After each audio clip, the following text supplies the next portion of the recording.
and when we do see somebody that's got socks and sandals on, we're like, they look like they could be British. Good day, everybody, and welcome back to the channel, the vlog. If you're new around here, be sure to support in any way you can by subscribing for much more content. But today's video is an interesting one. We're going to be running through 6 points of things that Brits should not do if they're coming to Australia.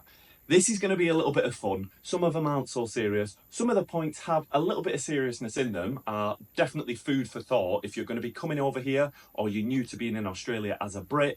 We've now lived here for 6 months, and these are little social cues and little funny things that we picked up on that don't always translate well, or things that you should stay away from doing when you're here in Australia. So let's get into the 6 points without any further ado.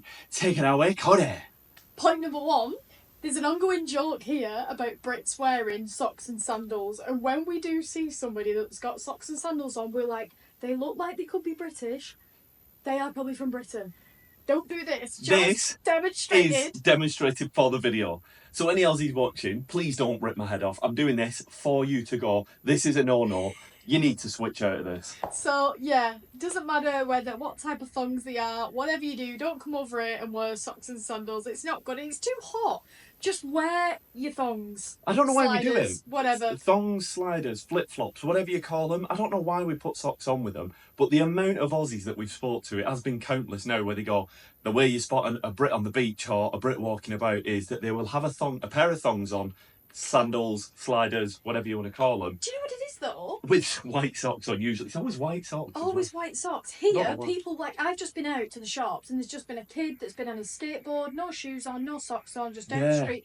Like, and I understand why, because it's cleaner here, it's hotter here. We're in the UK. If you were walking down the street with no socks, shoes or anything on, barefoot, they would think that you've gone crazy. You were crazy. Whereas here, it's the flip. If you don't do that over here, people go, you're not from here. So if you want to blend in and not cause too much of a scene, definitely don't go around with socks and thongs on. Go around with just plain feet in thongs. You'll get away with it. Barefoot's a bit hard. Point number 2, Joe, take it away. Point number 2 is one that I fell into massively, and I didn't realise how much I said it, and that is saying boss or chief to somebody. So if you're going round and you're saying, oh, thanks boss, thanks chief, if they give you a drink, or if you're like speaking to them, if they hold a door for you, that is a big faux pas, do not do it. I didn't even realise how much I did it until I started this vlog and watched back clips. How many times do I say it? You say it a lot. I kept saying to you, Jill, say mate. Mate. Say mate. Mate. Say mate. Mate? We say mate as well, but we don't say it as commonly. Definitely. So, I've definitely picked it up a little bit more now, but I do fall into sometimes saying chief or boss. But stay away from these terms. From what we've heard from Aussies, if you do have this in your vocabulary, I don't know, I sometimes say bud as well, which is kind of more, it's more of my family say that, but then it's kind of seen as an American term from the word buddy. So I say that as well, that's not too much of a problem, but chief and boss are definite no-nos. I think it's kind of seen as speaking down to somebody or kind of saying that they're less than, whereas you don't mean it like that, so if you don't want to fall into that, just use the word mate. You alright mate? Thanks mate. You're on for a good one there. No worries. Point number 3 is that you need to avoid that pessimistic, typical British mindset of being a little bit whingy. Because we've done it. We've fallen into it at times. You naturally do it. Naturally, we are living in paradise, and don't we know it? So in the UK, as we know, if you were to brag or, be quite positive about something, people can be like, all right, whatever. Where here, as much as banter's still the same, Aussies love to have a laugh, they're definitely more just positive in their mindset and the way they talk to one another, and they can be a bit quite confident in speaking about something they're doing or what they've done. And it's not like an entitled thing here. It's just like, casually did this, casually did that, because there's just so much available. Where in the UK, some people might be like, all right, okay, I don't know why that is. I don't know where it comes from, but definitely being more pessimistic and self-deprecating in the UK and kind of not bigging yourself up too much is a good thing. If you're seen as kind of, he was speaking about, his brand new car or this or this, sometimes it can be seen as like, But over here, if you are too pessimistic, whether that's just in your daily life or certain things, it can kind of rub off in the wrong way, I think, sometimes as a whinging pom. Whether that's over a scope of things, we'll get into one of those points later on. And one of those points is the next point, point number 4, which is try not to relate too much to home when you're speaking to Aussies. Now, this can sound a bit confusing, but I've noticed that a lot of Brits tend to fall into doing this. That can be in a case of, oh, what we used to do is we used to get in the car, drive down to such a place and have like a pub lunch and do this and then drive on and then go and do this. And, you know, a lot of people can, for me, one of the things that I always try and relate to, and I've done it on the vlog, is I used to love going on canal walks. My dad still does, lived on a narrowboat, and we used to go for a lot of walks down the canals and the canal systems, walking Picco, going for an ice cream cafe, pub, anything like that down the canal systems. And I did used to enjoy those walks, and that's something that I really love about the UK. But what you have to kind of switch and understand is you've got so many different options here in Australia that you wouldn't have back in the UK, because Australia is so similar to the UK in certain aspects, in certain ways. You've got to think of all the countries in between Australia and the UK, yet how similar the two countries are. Like you said, you've got a whole spectrum of different cultures and different kind of languages and food and places and everything all in between the two places. So when you come here, you're like, wow, it really does feel similar to home, but just different in certain aspects. And I think people try and clamber onto getting some of the things that are different over here or trying to recreate that. And that is natural, and I understand that, but try and not linger on that too much. Enjoy what you can do here in Australia, because there is so much more available that when you go back to the UK, you would be speaking to people in the UK and in England. Let's just say, for example, like if we went home speaking to family, we'd be saying all the things that we enjoy about Australia that we can't do in the UK. So it's about enjoying the two places, not trying to compare them, understand them as two different places and enjoy them. That's what makes them so great and unique. When you're back in the UK, you can do those things, but when you're here, you've got these whole other plethora of options, and rather than trying to focus in on what makes us different, I'm trying to bring that over here, if that makes sense. Yeah, I think that was well worded. That. Yeah. Thank you. Cool. So yes, both countries do drive on the left. However, do not think that both countries are similar in the sense of driving, because it can be quite different. Yeah, we found it to be. Yeah. Roundabouts are extremely different. Yes. Road etiquette is extremely different in the UK. You let people go quite a lot more than they do here. I think people are just quite focused on keeping it like the flow, I think because people in Britain are a little bit more courteous and a bit more like, oh no, you go.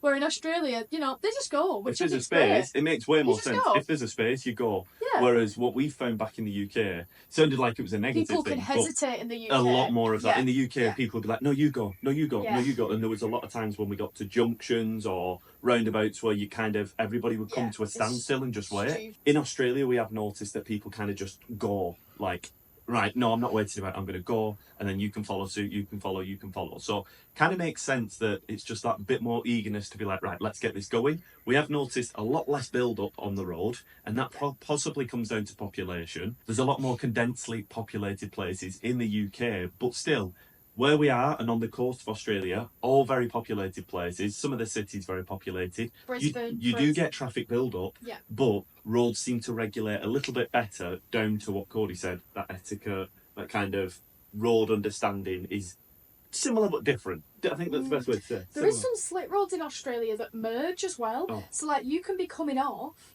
and someone can be on a slit road kind of coming on, and you got to kind of cross one another. We find that so weird. Very odd. Certain things that, like you said, road layout that would never be like that in the UK. So you've always got to be vigilant, got to be aware. Don't just think it's all the same. And a fun point, the 6th point, the last point to wrap up on, is an obvious one with Brits, and that is the weather.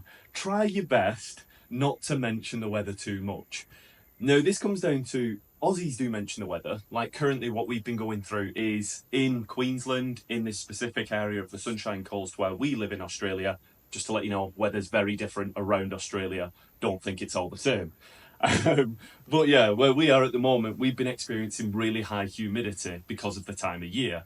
And through that humidity, we've spoken to a couple of Aussies and they've turned around and said, this is a tough time, I'm struggling in the humidity. I'm used to the heat, but the humidity is what gets me fatigued or tired. So people do speak about it, but on a normal day, on like a dry kind of winter's day, if it was like, I say winter because it can still be up in the 20s, but say like 24, 25 when we were arriving, we were struggling in that heat.